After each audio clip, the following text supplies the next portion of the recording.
The next tool is the reflect tool. Now you'll notice that when we look at the icon, what the icon is trying to describe is that you have one triangle and you're going to make a reflection of it, right? And you'll notice that it's setting it along an axis. So the axis can be a vertical axis or a horizontal axis, right? So the way that I like to describe this tool is I like to draw a butterfly wing. So I'm going to draw a little butterfly wing over here, right? I'll give it some antennas.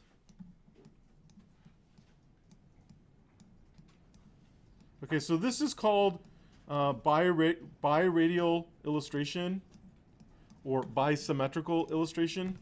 So what I'm going to do is I'm going to select this half of the butterfly, right? And so what I'm going to use now is the reflect tool to help me complete the illustration. So let me tear this away. And what I'm going to do is I'm going to double click on the feature. And here's the panel for reflect. Okay, so as I mentioned earlier, I have the preview button. So this is going to show me what it's going to change it to. This is what it looked like before. This is how it's going to modify it. And then I can also reflect horizontally, or I can reflect vertically, or I can reflect on an angle. I don't know why you would do that, but I'm just going to reflect vertically. So in this case, do I want to hit OK, or do I want to hit copy? Copy. So now we see a real tangible use of this copy button. I know that I have half of it done. I just want this to complete the other half. Well, I need to make a copy of it. I don't want to change my original.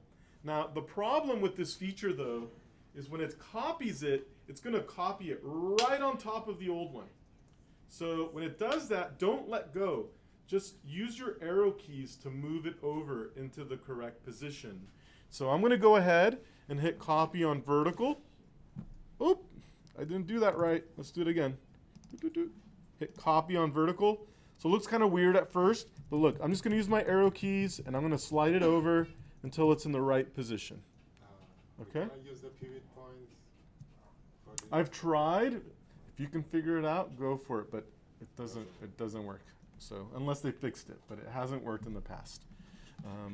So one more time. Let's see that one more time. I'm going to start from scratch, all right? So I'll draw.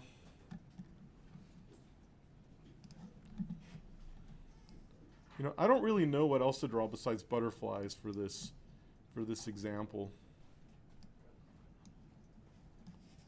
Give it an antenna. A face? Yeah. It's going to come out really goofy, though, I think. I'm not that good. Like a stick figure face? All right, let's try. Let's try a stick figure face. All right, so a little eye.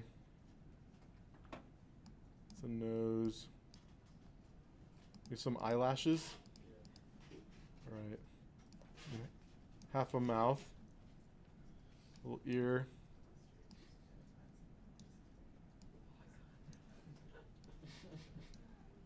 Oh, you guys don't like my figure? See, I told you it would be really scary looking. You know her? All right. So let's double click, hit copy, and then let's slide it over. I told you it wasn't going to be very good. It's kind of scary. See, butterflies are a lot more attractive.